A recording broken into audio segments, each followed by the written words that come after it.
Welcome to the deep dive.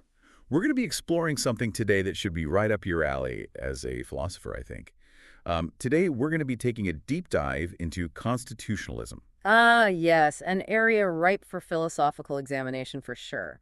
When we talk about constitutionalism, we really are talking about the very essence of power, aren't we? Its limits, and how we balance individual freedom with how we govern ourselves collectively. It's fascinating. Yeah, absolutely. And to help us explore this really complex idea, we're going to be looking at excerpts from the Stanford Encyclopedia of Philosophy's entry on constitutionalism. Ah, yes, the Stanford Encyclopedia. Always a good starting point, I'd say, for a deep dive like this. Always. So I guess we should start with the basics. What exactly is constitutionalism? Well, at its core, constitutionalism is this idea that government power, like any power really, should be limited. And it should be defined by a set of fundamental rules. And we call that a constitution. So it's really rejecting this idea that someone can have unchecked authority. Instead, it's trying to create a framework for how we govern, where those who govern us are both empowered, given the ability to do certain things, but also constrained. They can't just do anything they want. So it's not just like having rules for the sake of having rules. It's about the nature of those rules themselves, right? Yeah. And how those rules shape the relationship between the people who are being governed and those who are actually governing. Exactly. And legal and political philosophers, well, they've been grappling with this idea for centuries.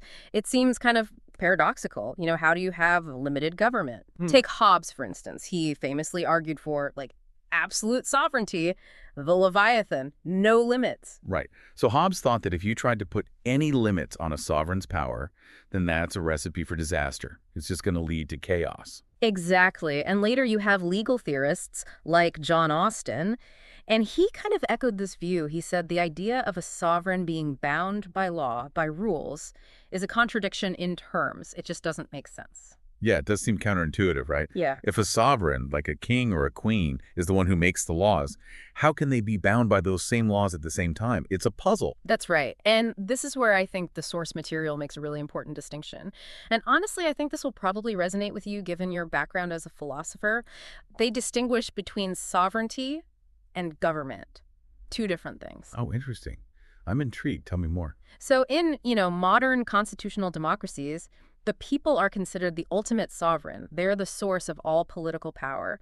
But the government, right, the people who are actually, acting on behalf of the people, they are subject to limitations. Ah, I see. So it's kind of like almost like a principal-agent relationship, maybe? Like the people are the principal. They're delegating power to the government, the agent, but they're doing so with specific instructions and boundaries. You can do this, but you can't do that. That's a great analogy. I like that.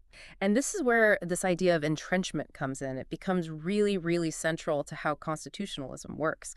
Because for those limits on government power to really mean anything, they have to be firmly set. It can't be easy to change them. Now, when we talk about entrenchment, that can manifest itself in a whole bunch of different ways, right? I mean, you see things like supermajority requirements where you need more than a simple majority to change the Constitution, or special legislative procedures. Sometimes you even have direct appeals to the people through referendums. Right, exactly. The actual mechanisms, the way they do it, can be all over the place. Yeah. But the idea, the principle behind it is the same. You're trying to protect the Constitution, these fundamental rules, from being too easily changed.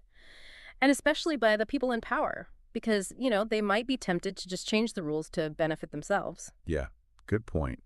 And this brings up such a fascinating question from a philosophical perspective. I mean, if the people are the ultimate sovereign, like we were saying, and they created the Constitution in the first place, Yeah. couldn't they also just undo it? Or just change it on a whim whenever they want? I mean, where does the obligation come from? Yeah, that's a question that's kept legal and political philosophers busy for a long, long time. It gets to the heart of self-binding, Can you really bind yourself? And it makes you think about the limits of popular sovereignty, how far does it go? And it also highlights this tension that always exists between, keeping things stable, having a stable constitution, and also being responsive to what people want, to democracy. Deep stuff. It's funny, when we think of constitutions, we often think of this grand, single document, Yeah. like the U.S. Constitution, right? Something you can hold in your hands. But not all constitutions are like that, are they? Some are unwritten. They evolve over time through, traditions, precedent, just how things have always been done. That's a great point. And the United Kingdom is probably the classic example of this. They have important documents, obviously, like the Magna Carta, which had a huge impact, but they don't have one single written constitution. It's more like, well, it comes from all sorts of places. And I mean, for someone coming from, a philosophy background like yourself, where you think about systems of rules and principles all the time, it really makes you wonder. I mean, can unwritten rules really have the same weight as written ones? Can they be as clear? Can they provide the same stability? That's the million-dollar question. And people are still debating that to this day. There are definitely arguments on both sides. I mean, some people say that unwritten constitutions, well, they're more flexible, they can adapt more easily. But others worry that they're just too vague, and they could be more open to manipulation because it's not all written down in black and white. Right. It's like a trade-off, isn't it? You're trying to balance adaptability with certainty. Okay, so let's bring in one of the big names in political philosophy here, Montesquieu. Now, he's probably best known for his idea of the separation of powers, which is, central to how many constitutional systems are designed. Oh, absolutely. Montesquieu was brilliant. He really saw the danger of concentrating too much power in one place. And he really pushed for this idea that you have to divide governmental authority, right? You have the legislative branch, the executive branch, and the judicial branch. Keep them separate. Exactly. And the idea is that this division creates checks and balances, so no one branch can become too powerful and tyrannical, kind of like that old saying, power corrupts and absolute power corrupts absolutely. Right. And this idea of separating powers raises another really important question for constitutionalism. How do you make sure that this separation is real? I mean, how do you make sure each branch is actually independent and can act as a check on the others? Which brings us to the role of the judiciary. I mean, is an independent judiciary essential? Can you have effective constitutionalism without a court system that can review what the other branches are doing and say, hey, wait a minute, that's unconstitutional? That's a huge question and one that's at the heart of so many debates about constitutionalism. Some people say that judicial review, that's the power of the courts to invalidate laws that they think violate the Constitution, is absolutely essential. You can't have constitutionalism without it. Because otherwise, the other branches, the legislature or the executive, could just ignore the limits placed on them by the Constitution. There would be no one to hold them accountable. That's right. But of course, not everyone agrees. There are plenty of people who are critical of judicial review. And their main concern is, democracy. They say, look, these judges aren't elected. Why should they have the final say on what's constitutional or not?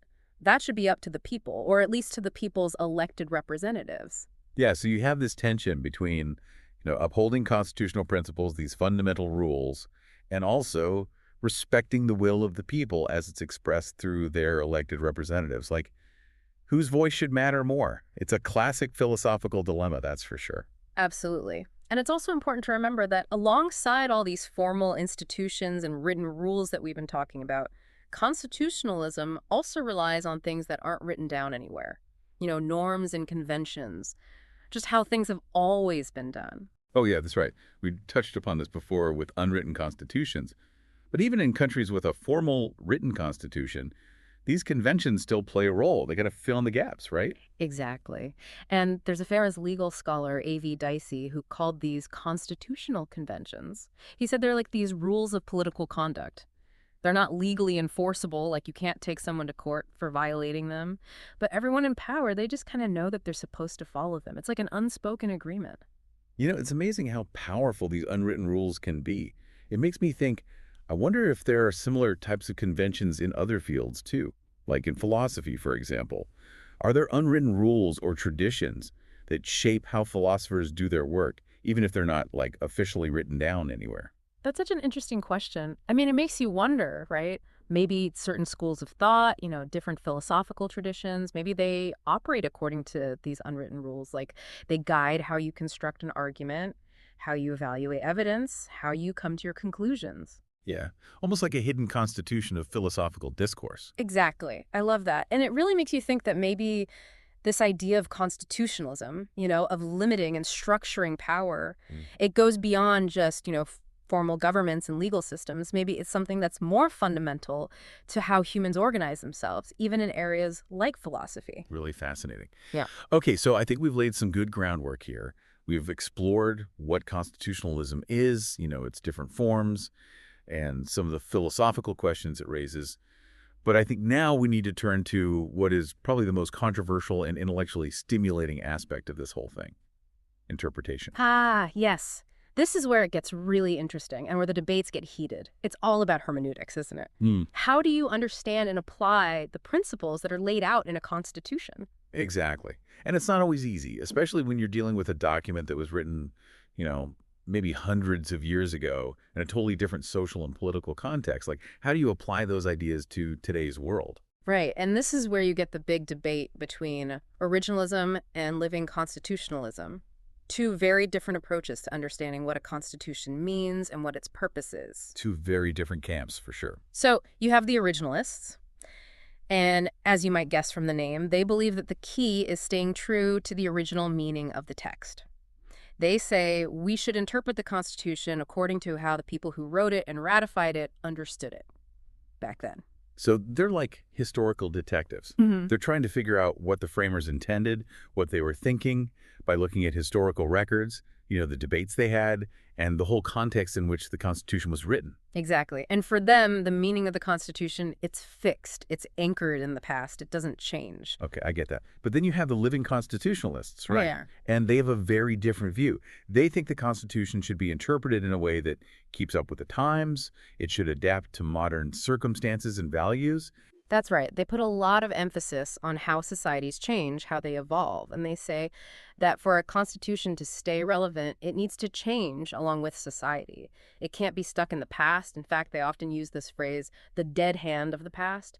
They say we shouldn't be bound by the choices of people who are long gone, especially when those choices, might have been based on assumptions or prejudices that we just don't accept anymore today. Right, right. So it's like, how much weight do you give to the historical context versus, what people value and need in the present day? It's about balancing continuity with change. Right, exactly. And it's important to remember that even within these two big camps, originalism and living constitutionalism, there's a lot of variation and nuance. People disagree about how to apply these ideas. It's a really rich and complex debate, and it's one that's occupied legal scholars, judges, and of course philosophers for decades. Oh, for sure. Now, I know you're very familiar with all sorts of philosophical ideas. I'm curious, does this whole debate between originalism and living constitutionalism, does it connect to any other philosophical debates or theories that you've come across? Oh, absolutely. This debate, it really echoes a lot of broader philosophical discussions, like debates about the nature of interpretation, the role of history in understanding things, the relationship between language and meaning. We could get into hermeneutics, which is all about interpretation, or the philosophy of language, even theories of history. It gets really deep. I love it.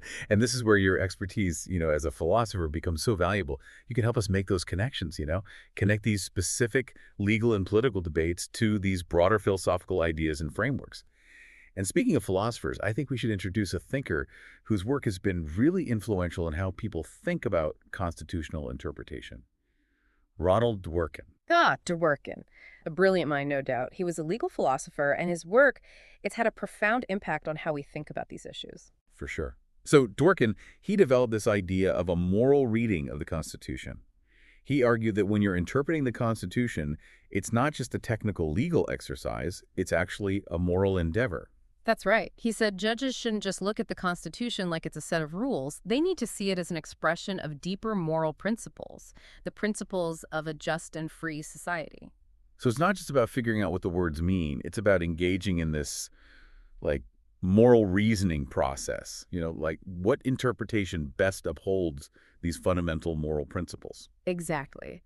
Dworkin argued that judges should always try to find the interpretation that provides the best moral justification for the Constitution's provisions, even if that means going beyond, the literal words of the text. Now, this is where your philosophical background comes in handy. I mean, how do you think a philosopher like Dworkin, with his emphasis on moral reasoning and finding the best justification, how would he approach a real-world constitutional issue? What would that look like? That's a great question. If I had to guess, I'd say Dworkin's approach would probably involve, first of all, a very careful analysis of the specific constitutional text, the actual words. But then he'd also consider the historical context, like what was happening when those words were written. And then, really crucially, he would think about the moral principles that are at stake. And then he would try to build an interpretation that's both legally sound, it makes sense from a legal perspective, and also morally defensible, it's ethically justified. An interpretation that really reflects those core values of a free and just society. It sounds like he's saying that interpreting the Constitution is not just a mechanical process, right? It's not like solving a math problem. It requires you to think deeply about what's right and wrong, about fairness and justice. And it requires you to find interpretations that promote those values. That's a great way to put it. And this raises another question, which I think is a really deep one. How do we even figure out what those moral principles are? Where do they come from? Are they like universal? Or do they change from culture to culture, from society to society? Wow, now we're really getting into some deep philosophical waters here. We're talking about the relationship between law, morality, and, the very legitimacy of political systems. This is a conversation that could go on for hours. Absolutely. And honestly, we've only just begun to scratch the surface of this incredibly complex and fascinating topic. But before we go any further into the intricacies of constitutional interpretation, I think it's important to acknowledge something. Constitutionalism, even with all its noble goals, it's not perfect. It has its flaws, its limitations. And there are people who criticize it, who say it doesn't always live up to its promises. Right, right. I mean, no system of government is perfect, is it? And even a system that's designed to limit power and protect rights, it can still fall short sometimes. Exactly. And that's where these critical theories of constitutionalism come in. They offer different perspectives that challenge some of the basic assumptions that we often make about how constitutionalism works. So they're basically questioning whether constitutionalism, as it exists in the real world, whether it actually achieves what it sets out to do, whether it really protects rights and limits power. Exactly.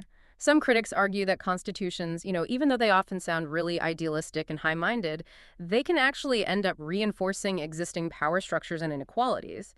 Instead of promoting justice, they just protect the status quo. So instead of being a shield against tyranny, like they're supposed to be, they become tools of oppression, or at least tools for keeping things the way they are, which might not be fair to everyone. That's one of the central criticisms for sure. And often this critique goes hand in hand with a critique of judicial review. We were talking about that before. They say, look, giving unelected judges the final say on issues of basic rights and social policy, that's just not democratic. Yeah, it makes you wonder, who should have the final say? How do you balance the need for an independent judiciary, judges who aren't influenced by politics, with the principle of democratic accountability, the idea that the people should have a say in how they're governed? That's right. It's a tough balance. And these concerns become even more, significant when you consider that judges, just like everyone else, they come from a particular background. They have their own experiences, their own perspectives. They're not just these neutral robots, right? Oh, absolutely. They're human beings. Yeah. And every human being brings their own biases and assumptions to the table, even if they don't realize it. Exactly. And recognizing that, recognizing that even judges are subjective, well, it's led some people to argue that we need more transparency in the judicial system and more accountability. So, maybe we need ways to make sure that the judiciary is more diverse, so that there are judges from all different walks of life with different perspectives and experiences. Or maybe we need ways to make their decisions, their reasoning, more clear and open to public scrutiny so people can understand how they're making those decisions. Those are all great ideas, worth exploring for sure. And it's important to remember that the people who are criticizing constitutionalism, they're not necessarily saying we should get rid of it completely. Often they're actually calling for reform. They want us to think about how we can make constitutional systems more just, more equitable, more responsive to the needs of all members of society, not just a select few. Yeah, it's not about throwing the baby out with the bathwater, right? It's about recognizing that even good systems can have flaws, and then trying to fix those flaws to make the system even better. Absolutely. Constitutionalism, it's not a finished product. It's Yeah. like any other form of governance. It's a work in progress. It requires us to be constantly vigilant, constantly thinking critically about how it's working and being willing to adapt and change as times change. It reminds me of something. Constitutions, they're not like, these sacred texts carved in stone. They're more like living frameworks, right? Mhm. They need to be interpreted, debated, and sometimes even changed to make sure they're actually serving their purpose. I love that analogy. And that brings us back to why philosophy is so important to this whole discussion. Philosophy, it's all about those big questions of justice, morality, what makes for a good life. And those are the very questions we need to be asking when we're thinking about how to govern ourselves, how to build a just society. Right, right. It's not enough to just understand the legal technicalities, the nuts and bolts of how the Constitution works. You also need to think about what it all means. What are the values behind it? How should we apply those values in the real world? What kind of society are we trying to create? Exactly. At its core, constitutionalism is a moral and political project. It's about defining the values and principles that we're going to live by, as a society, and then creating a system of government that actually reflects those values. And as we've seen, it's not always easy. It's full of challenges and contradictions. We have to grapple with tough questions. Like how do you balance individual rights with the needs of the community? How do Yep. you balance democracy with the need for limited government? It's messy. It is messy, but it's also really exciting, don't you think? And it's the kind of mess that, honestly, I think philosophers are uniquely equipped to help us sort through. Absolutely. So as we move on to the final part of our deep dive here, I want to leave our listener, our philosopher friend, with one final question to think about. A real head scratcher. So we've been exploring, all these core concepts of constitutionalism, the different forms it takes, the philosophical puzzles it raises. It's fascinating. But now I think it's time to maybe get a little critical, don't you think? We need to look at some of the challenges and critiques that constitutionalism faces, especially the ones that come from, critical legal theory. Yeah, I mean, it seems like any system, no matter how well-intentioned it is, Right. it's going to have its blind spots, right? Its limitations. Yeah. So what are some of the main criticisms that people have leveled at constitutionalism? What are the big problems? Well, one of the most common criticisms, and it's a really important one, is that constitutions, even though they're often presented as these protectors of individual rights and freedoms, they can actually function as tools for maintaining the status quo. They can end up preserving existing power structures and inequalities instead of actually challenging them. So instead of being these neutral guardians of justice, they can actually become instruments for keeping those in power and benefiting those who are already privileged. That's exactly the point that a lot of critical legal scholars make. They argue that the very language of rights and freedoms, the way we talk about these things, it can be used in a way that kind of masks the underlying power dynamics. And it can actually end up perpetuating injustice, even though it sounds, good on the surface. Can you give me an example of how that might actually play out in the real world? How'd that actually work? Sure, let's take the concept of property rights. It's often seen as this fundamental individual right. You have the right to own things, to property, but the legal framework that surrounds property rights, the actual laws and rules, they can actually reinforce, historical patterns of inequality, like who gets to own what and who gets excluded. I see. So it's on the surface, it seems like it's all about protecting individual ownership, right? But if you look deeper, you might see that it's actually contributing to these existing economic disparities, the gap between the rich and the poor, and these social hierarchies that already exist. That's it. Critical legal scholars, they really want us to pay attention to those deeper dynamics, to see how seemingly neutral legal concepts, even ones that are enshrined in a constitution, can be used to, maintain those power structures and make inequality seem, well, normal, even natural. It reminds me of this distinction that you often hear in political philosophy between formal equality and substantive equality. I mean, Yeah. formal equality, that just means everyone's treated the same under the law, right? But it doesn't take into account the fact that people might start from very different places. They might not have equal opportunities in real life. Exactly. And critical legal theory, it's very much concerned with that gap, the gap between formal equality and substantive equality. It's saying, look, it's not enough to just say everyone's equal before the law. You have to look at the actual lived experiences of people, especially people who are marginalized or excluded. Yeah. You have to see if they're really able to access those rights and freedoms equally. So it's kind of like saying that just because a law says everyone's equal, that doesn't automatically mean that everyone has an equal chance to succeed, right? If there are all these underlying social and economic inequalities, then formal equality might not actually lead to fairness in real life. Right, you got it. And this critique of constitutionalism, it extends to the role of the judiciary, too. Courts are often seen as the guardians of constitutional rights, right? But some people argue that this power of judicial review, the power to strike down laws that judges think are unconstitutional, it can actually be undemocratic. And it can undermine the will of the people, the people who voted for those laws through their elected representatives. Right. Right. We talked about this a bit earlier, didn't we? This tension between like sticking to the Constitution, upholding those principles, and also respecting the outcome of democratic processes, what the majority of people seem to want. It's tricky. It really is. And critical legal scholars, they dive right into this dilemma. They ask, well, why should these unelected judges, people who haven't been chosen by the people, why should they have the ultimate power to say what the Constitution means and to invalidate laws that have been passed by, the people's representatives? That seems kind of anti-democratic, right? Yeah, it definitely raises some questions like who gets to decide what the Constitution really means? Yeah. And how do you balance the need for an independent judiciary, Yeah. judges who can make decisions without being influenced by politics, with the idea that ultimately the people should be the ones in charge? That's the million-dollar question. And these concerns, they become even more, I think, powerful when you consider that judges, well, they're human beings just like everyone else, right? I mean, they come from a particular background. They've had certain experiences. They have their own perspectives on the world. They're not these like objective robots who are just applying the law in some, purely neutral way. Oh, for sure. I mean, they're people.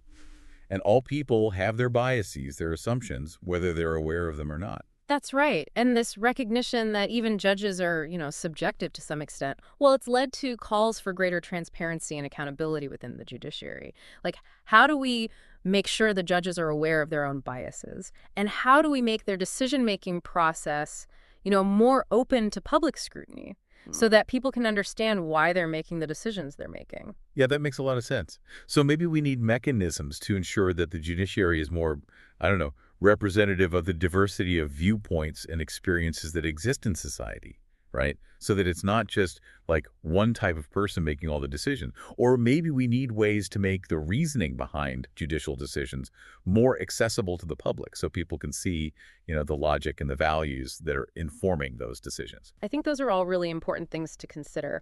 And, it's worth emphasizing that the people who are critiquing constitutionalism, they're not necessarily saying we should just get rid of it altogether. A lot of times what they're really doing is calling for reform. They're saying, hey, this system has some real problems, but let's fix those problems. Let's think about how we can make constitutionalism more just, more equitable, more responsive to the needs of everyone, not just a select few. So it's not about throwing the baby out with the bathwater. It's about saying, okay, this is a good system, but it can be better. Let's make it better. Exactly. Constitutionalism, it's not a finished product, right? It's not like we've figured it all out. It's more like, any other form of governance. It's an ongoing project. It's a work in progress. We have to keep working on it. It requires us to be vigilant, to keep thinking critically about how it's working, how it's impacting people's lives, and to be willing to adapt and change as the world changes. It makes me think of something. You know how people sometimes talk about constitutions, like they're these sacred texts, like they're set in stone, but really they're more like, living frameworks, aren't they? They need to be interpreted, debated, and sometimes even amended, changed, Yeah.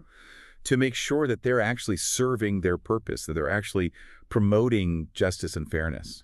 I love that. That's a perfect way to put it. They're living documents evolving with us. And that brings us back to why philosophy is so important here. Philosophy at its core, it's all about those fundamental questions like what is justice? What does it mean to live a good life? What's the right way to organize a society? And those are the exact questions we need to be asking when we're thinking about how to govern ourselves, how to create a system of government that actually works for everyone. Right, right. It's not enough to just understand the technical details of how a constitution works, the legal ins and outs. You have to think about the bigger picture, the values, the moral principles behind it. How do we actually apply those principles Yeah. in the real world? What kind of society are we aiming for? What's the goal? Exactly. Constitutionalism, it's not just a legal project, it's a moral and political project too. It's about defining those values, the principles we want to live by, and then building a system that reflects those values. And as we've seen, it's a project that comes with a lot of challenges and contradictions. There are always going to be tensions. We have to constantly wrestle with those big questions. How do you balance individual rights with the needs of the community? How do you make sure that democracy doesn't turn into, the tyranny of the majority? How do you create a government that's both limited in its power, but also effective in doing what it needs to do?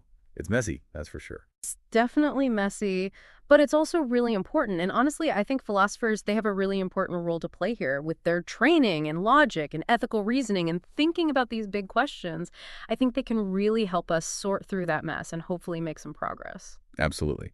So as we get ready to move on to the last part of our deep dive, I want to leave our listener, the philosopher who's been following along with us, with one last question to ponder, something to really have on. So we've, really gone deep into this idea of constitutionalism. We've talked about the theory behind it, the challenges it faces in the real world, all sorts of things. But now I want to kind of turn things over to our listener, the philosopher in the room. And I want to ask, if constitutionalism, like we've been saying, is this ongoing project, this constant effort to build a more just and equitable society, what role does philosophy have to play in all of this? Where does philosophy fit in? That's the big question, isn't it? And I think philosophy, it actually has a lot to offer here. It's not just some, abstract academic exercise. Yeah. It can really help us make sense of this whole constitutionalism thing. For one thing, I think philosophy helps us clarify the concepts that we're even talking about. We throw around these words all the time: rights, justice, democracy, rule of law.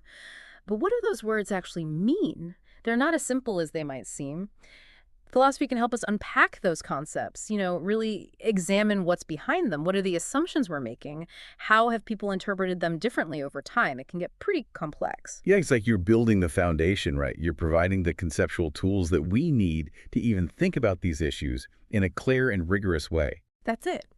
And once you have those tools, philosophy can also help us critically examine those values and principles that we decide to enshrine in our constitutions. We say that these are the things that are important to us. These are the values we want our society to be based on.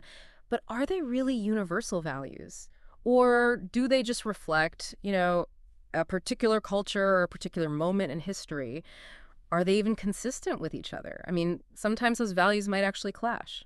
Philosophy can help us ask those tough questions and challenge our own assumptions. It can make us think, wait a minute, are we sure these are the right values? Are they the best values? So it's not just about like blindly accepting what's written in the Constitution.